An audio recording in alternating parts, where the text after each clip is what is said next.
The moment Nigel Farage stood up, everything changed. This was no longer an emergency debate, it became a direct challenge. The tension in the room thickened and every eye turned toward him. MPs knew what was coming, but they weren't ready for how hard it would hit. This emergency session did not come out of nowhere. For weeks, pressure had been building across the country. Voters were angry. Confidence in leadership was slipping. Headlines were filled with criticism, frustration, and growing doubt about where the country was heading. Inside Westminster, MPs knew something was coming, but few expected it to explode like this. The trigger was a mix of public outrage and political tension. Questions were piling up about leadership strength, broken promises, and decisions that many felt were out of touch with everyday life. Backbench MPs were restless, senior figures were divided, and outside Parliament, the mood was turning sharp. Protests, public comments, and non-stop media pressure made it impossible to ignore the storm. That's when the call for an emergency debate was made, not a routine session, not a scheduled exchange. This was damage control. The goal was simple: calm the situation, show authority, and regain control of the narrative. But emergency sessions rarely go as planned, especially when trust is already low. Keir Starmer entered the chamber knowing the stakes were high. Every word mattered. Every pause was watched. His leadership was no longer being judged quietly behind closed doors. It was being tested in public under bright lights with no room for error.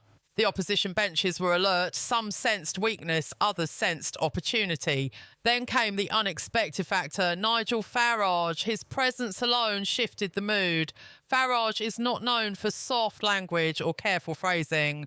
When he speaks directly, and he speaks to frustration many voters already feel. This wasn't just about policy anymore, it was about trust, control, and who truly understood the public mood. The chamber felt tense before a single sharp word was spoken. MPs leaned forward, papers stopped rustling. Even experienced figures sensed this session was different. This was not going to be a calm exchange of views. This was shaping up to be a showdown, one that could change the political balance overnight. And as the session moved forward, it became clear that this emergency debate would not calm the storm. Instead, it was about to make it louder.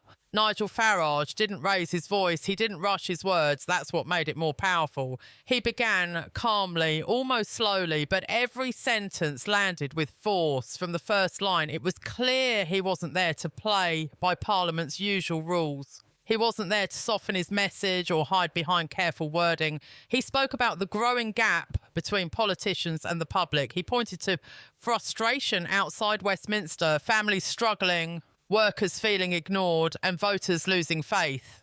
As he spoke, the chamber grew quieter. This wasn't a speech aimed at MPs alone. It was aimed at the country watching from home.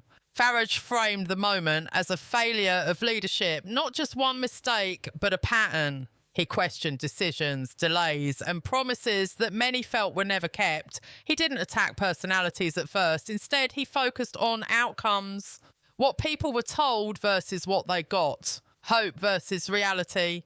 The impact was immediate. Some MPs shifted in their seats. Others stared straight ahead. A few nodded quietly. Even those who disagreed could feel the shift.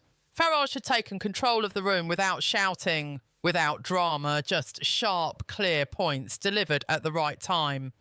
Then he turned his attention directly toward Keir Starmer, not with insults, but with questions that were hard to dodge. Questions about direction, about strength, about whether this leadership truly understood the anger building across the country. Each question was simple, but together they formed a heavy challenge. Starmer listened closely, his expression tight. This was no longer a friendly exchange or a routine reply session. Farage had framed the debate in his own terms.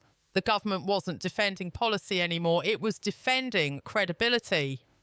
What made this moment stand out was timing. The country was already on edge, trust was already thin, and Farage stepped in at the exact moment when doubts were strongest.